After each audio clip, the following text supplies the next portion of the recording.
Okay, today is May 15th, 2016, and we're watching the Northeast Pacific Water Vapor Loop. And today, right now, at 5 minutes to 10 p.m. on May 15th, we have a temperature of 57 degrees. The relative humidity is 83%. The dew point is 52 degrees. And the barometer is reading 29.96. And we had cloudy, cool weather all day. And right now we're forecasting there is some wind that will probably develop out in the desert areas, possibly in the mountain and foothills areas as well. And that is because we have this low pressure spinning right here, which, by the way, is still not advanced 2 inches into Alberta right here. This thing is just being stopped. This is a big FU by the people that are running these transmitters. This is the second day now that we've seen none of this weather get into Alberta. If we look at this in the infrared loop, Alberta is completely devoid of any kind of moisture. In fact, they're just keeping this right out of the, basically completely cleared out, except for right down here in the corner. But that to me is just, these guys that are controlling these transmitters are tooting their horns and showing off a little bit. But that's not too funny when you got a fire right here that's destroyed people's lives and a lot of homes and everything. Okay, so let's focus on what's happening here on the west coast for a minute. We have, this is a storm right here, 982 millibar storm. This is moving to the north east right now. And what's happening here is that high pressure is building in to divert this system. This is going to be blocked by high pressure that's being built in right here. We can see that developing right all through here. And what's happening is that they're going to place high pressure right next to low pressure, and then we get that wind that will probably affect a lot of the Southern California, Central California areas out in the desert and along the Interstate 5 they were talking about. Wind in that area as well, along I-5 going through the central part of the state. Now down here we have a disturbance. This is a 20% chance of hurricane development in 48 hours. Right down here we can see the blast patterns. They've been hitting this area of thunderstorms all day long. This is quite a large area here. We'll take a look at that as well. And then we have Hawaii right here. We've got a band of storms, thunderstorms and moisture moving right over the Hawaiian Islands. Now, I didn't pull up any close-up maps of the Hawaiian Islands, but if the people there could give us an update on if you guys are getting rain or chemtrails or just what. I know that right up here they're spraying the heck out of this. This frontal system is just loaded with chemtrails all through here, and that will prevent a lot of this rain from when this comes on shore. We won't see much rain out of that here up in Oregon and Northern California.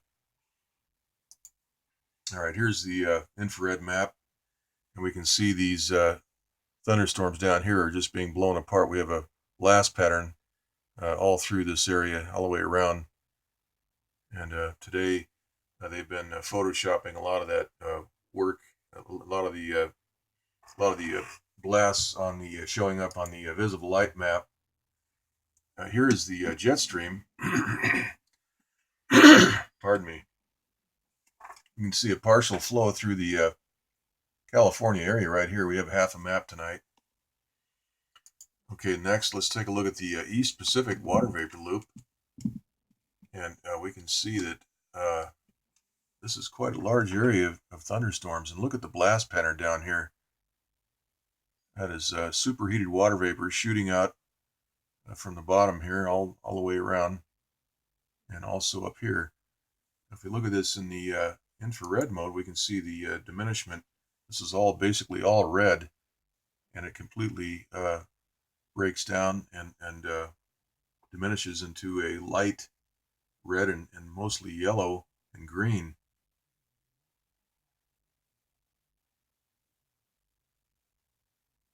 Over a few hours, this red will all be gone. Okay, let's take a look next at the, this is the visible light mode. And if we stop this, You can see the storms bubbling up here, right here and here, and all through here.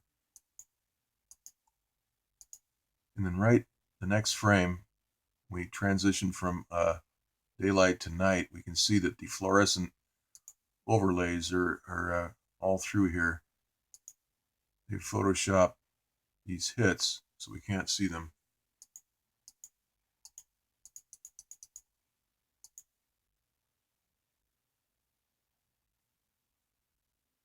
Okay, so there's not a whole lot of detail to show on this particular map right now, but we do see the overlays, and that is evidence of them hiding their work. That is, the microwave attacks on these storms show up as dimples, but they have photoshopped overlays to hide that work. Okay, let's look next at the surface analysis map. We can see that 982 millibar storm system right here with a cold front, and this is moving to the northeast. We have high pressure that's been installed here that is going to block the system from moving into the west coast. This will move up, and at some point this high pressure will probably move up here like we saw just about 3 days ago when that fire we were talking about. There was another a gale system up here that was going to look like it might move in, but they had this thing was up here. They parked the high pressure up here, so the system had to divert into I believe it was Alaska or something. So we'll watch and see what they do next. But right now we have this area of high pressure installed right off the west coast. We have a developing gale indicated here, a trough, actually a couple of troughs, 3 troughs. We have a lower pressure right now. It's 29.96. That's the second day we've had that same reading. Yeah, so we'll keep an eye and see what they do next. It would be nice if that fire would, have some rain move into Alberta to get rid of that fire. Now here's the,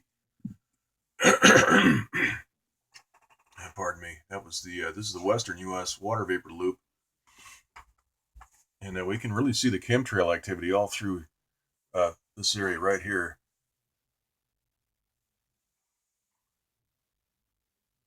And we see that low pressure system. And none of this is getting into Alberta, which is right here.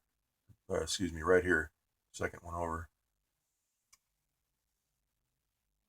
So if we look at the, and also we can see this high pressure building in, which is going to generate a lot of wind. We have all through here high pressure being installed to block this storm moving in. So we're going to have some wind. We have low pressure and high pressure. We get wind to the southeast. A lot of thunderstorms moving through Texas. Let's look at this in the infrared loop. We can see that really nothing is getting into Alberta.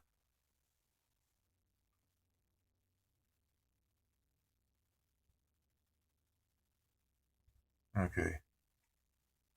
All right, next let's look at the visible mode. There's really nothing showing up on here that's too incriminating, other than the fact that this weather system now, this is day 2, where this system is just parked here spinning. It can't go north. It can't get into Canada for some reason. The reason is that they've got a area here that's this channel of high pressure that's been installed right here. This is that phased array transmitter that's generating artificial high pressure all through here, and that is not allowing any moisture to advance up into Canada, where that big fire is up in Fort McMurray. All right.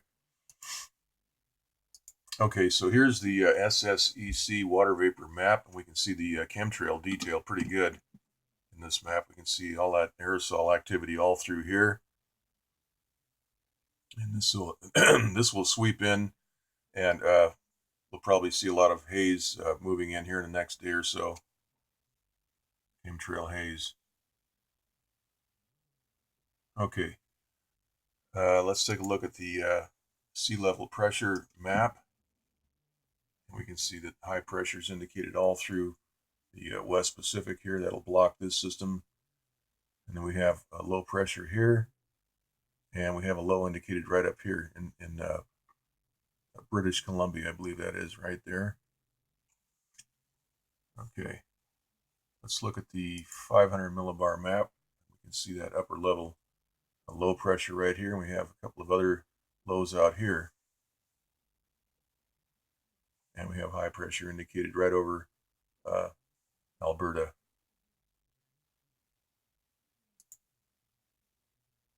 Of course, that's a man-made high pressure that extends all the way through into the United States. That's not allowing any of that weather to get in there and put that fire out. I find that amazing. The coincidence, the timing of that is no coincidence in my view. Okay, here's the 300 millibar. We see these upper level lows. There's one up over here north of the Lake Superior. And we'll see what happens next. All right, now here's the National Hurricane Center map. And this right here is that disturbance, which indicates a 20% chance of hurricane formation in 48 hours. So we'll keep an eye on that. That is interesting. I believe this is the first disturbance, I believe, in the season to be identified. So we'll keep an eye on what's happening right here. This is the disturbance they're talking about. And we can see that blast pattern. They've been targeting all through here with microwave to kill these off, to superheat these. And the result of that is this superheated water vapor that shoots out of the sides of the storm as that water vapor and expands from the heat. And then here we are in the infrared loop. We'll leave it here, and then we will go ahead and do another update tomorrow. Okay, that's it.